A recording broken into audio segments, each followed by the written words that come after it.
अगर है हिम्मत सदन में तो कागज पटक कर दिखाए कि 8.5 एकड़ का जमीन हेमंत सोरेन के नाम पर है।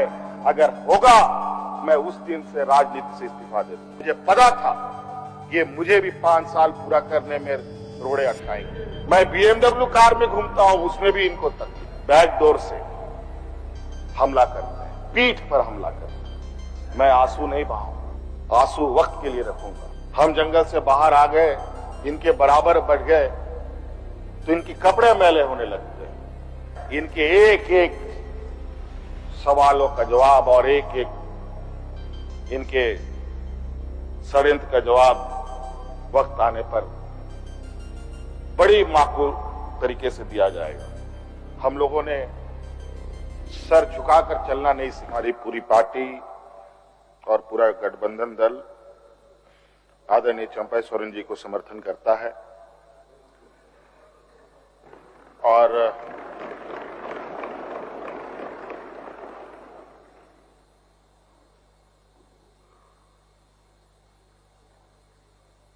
मैं कहना चाहूंगा 31 जनवरी की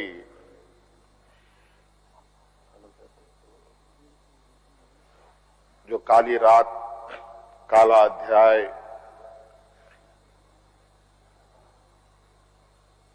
देश के लोकतंत्र में नए तरीके से जुड़ा है।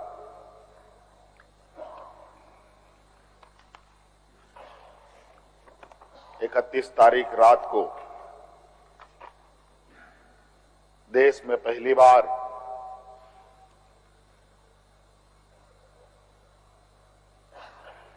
किसी मुख्यमंत्री का गिरफ्तारी हुई हो मेरे संज्ञान में नहीं है। ये मुझे लगता है ये पहला घटना है और मुझे लगता है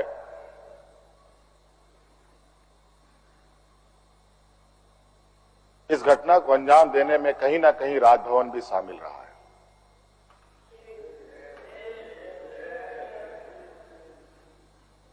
और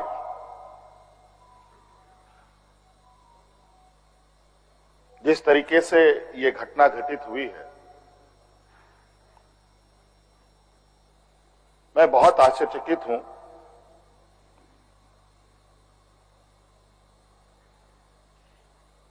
इसलिए कि मैं एक आदिवासी वर्ग से आता हूं।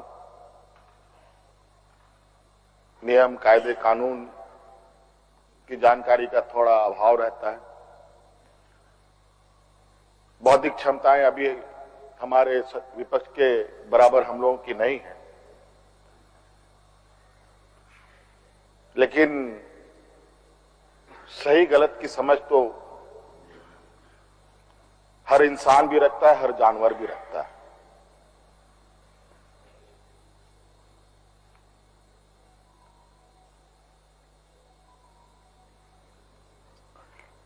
अध्यक्ष महोदय, बड़ी सुनियोजित तरीके से, बड़े लंबे समय से 2022 से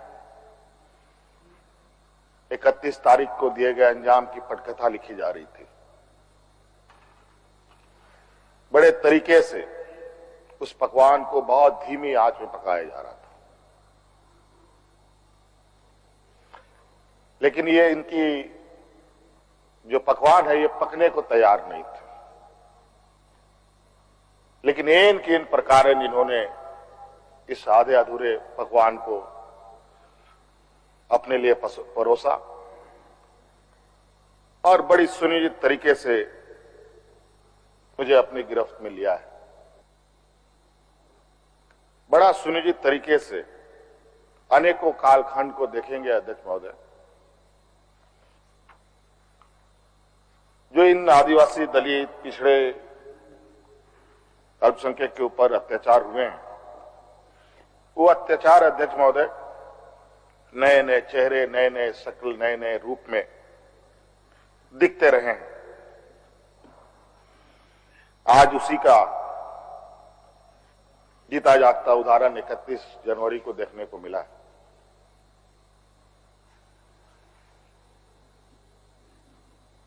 और आज कहीं ना कहीं इन वर्गों के प्रति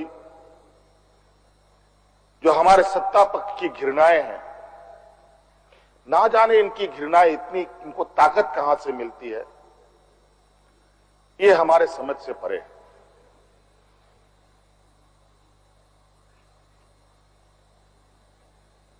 इतनी घृणा, इतना द्वेष का के प्रति इनका आदिवासी दलितों के प्रति कि आपको इससे अंदाजा होगा कि इन्हीं के पाले हुए तंत्र ये कहते शर्माते नहीं कि ये जंगल में थे तो जंगल में ही इनको रहना चाहिए। हम जंगल से बाहर आ गए, इनके बराबर बढ़ गए तो इनकी कपड़े मैले होने लगते। ये हमें अछूत दिखते हैं।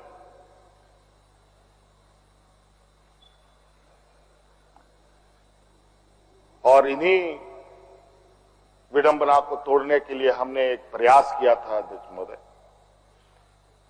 क्योंकि झारखंड आदिवासी दलित पिछड़ा राज्य है, इन समूह को आगे बढ़ने का, इनका मार्ग प्रशस्त करने में हमने कोई कमी नहीं छोड़ी।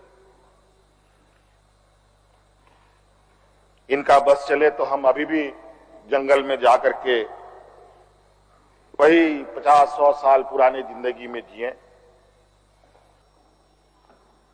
अध्यक्ष महोदय, ईडी, सीबीआई, इनकम टैक्स, जिनको देश के विशेष और काफी संवेदनशील व्यवस्थाएं कही जाती है, जहां करोड़ों रुपया, 12 लाख 14 लाख करोड़ रुपया डकार कर इनके सहयोगी विदेश में जाके बैठे हैं, उनका एक बाल बाका करने का औकात इनके पास नहीं है। इनके पास औकात है देश के आदिवासी, दलित, पिछड़े के ऊपर,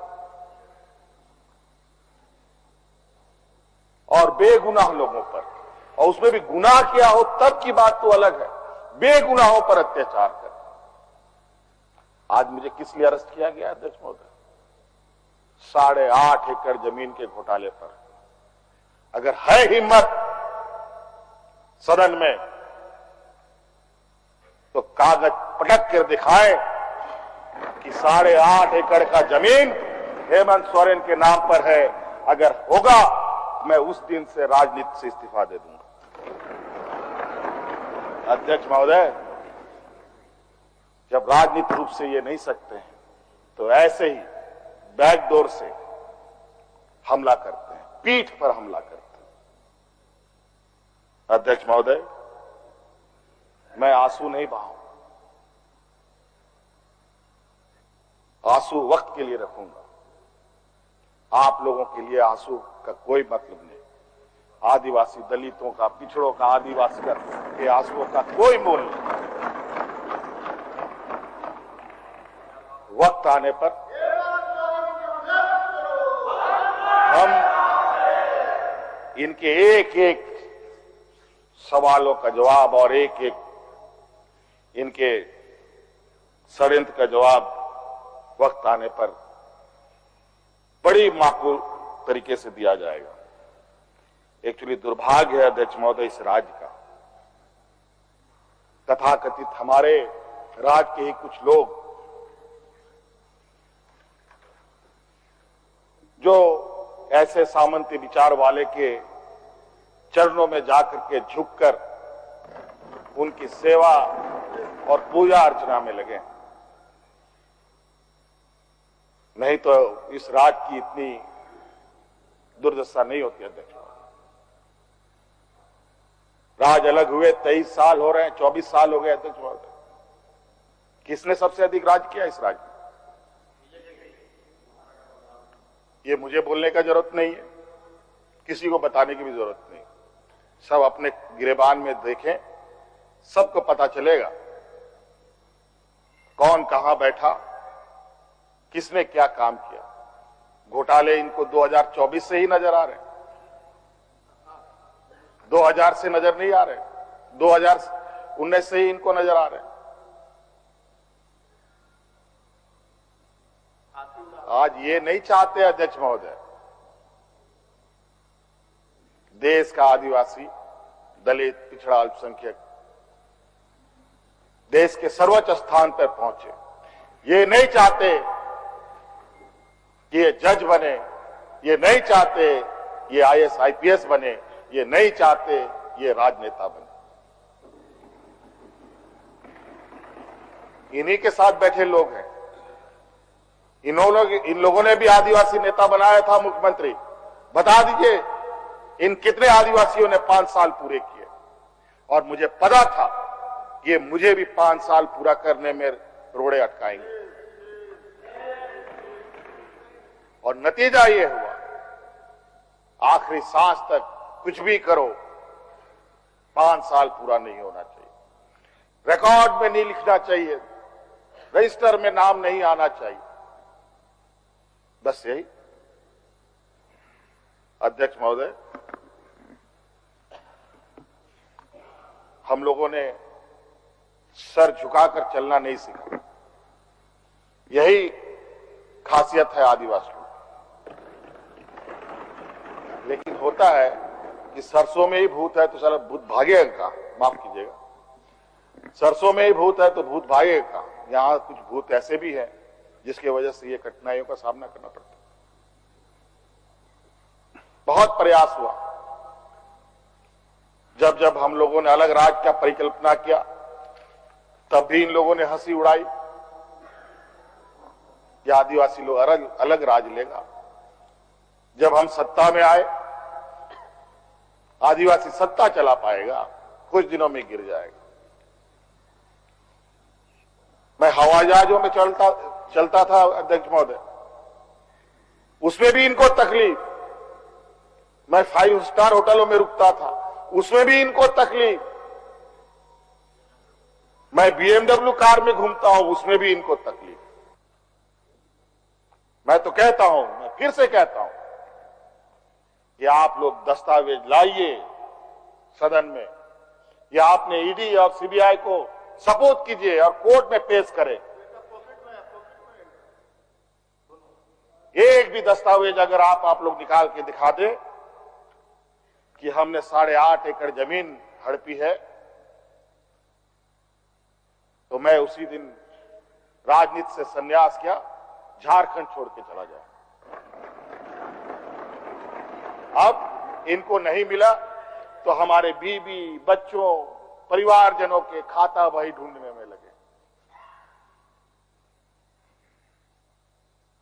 ये पैसा कहां से आया, वो पैसा कहां से आया, ये आया, वो आया। अध्यक्ष महोदय, असमानताएं देखिए इसी सदन के अंदर।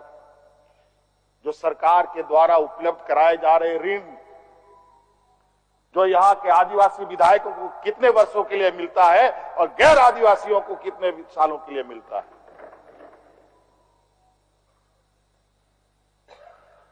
इस विषय पर गंभीरता से सोचने की आवश्यकता है। देखो, ये बहुत लंबी लड़ाई है। आज जिस तरीके से बड़ा मछली छोटा मछली को खा जाता है, सामाजिक व्यवस्था में भी यही कहानी है। एक बड़ी व्यवस्था छोटी व्यवस्था को खाने का हर बरकस प्रयास करती है।